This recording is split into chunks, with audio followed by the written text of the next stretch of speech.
Hi guys! Welcome sa Wiggle. For today's mini vlog, gagawa tayo ng wig na inspired sa K-pop demon hunter na si Rumi.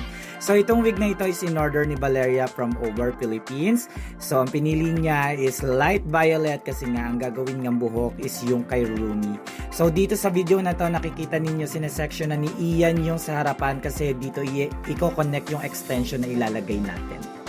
At kapag natapos na siyang i-section, ayan, ipoponytail na ni Iya yung buhok and then helmet type ito. So gagamitan ito ng hairspray at saka ng glue. So sa pagpoponytail, kailangan hawak mo talaga na maigi yung buhok para at least maayos mo kagad siya kasi bawal ang tutsang-tutsang sa pagpoponytail para mas maganda.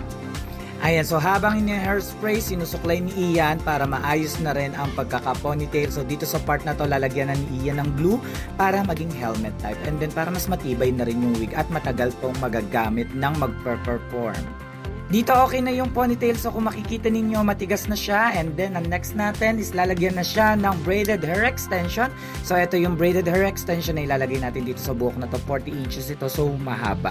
So dito yung nilalagay na ni Ian yung braided extension dun sa tuktok. And then i-connect niya yan pababa.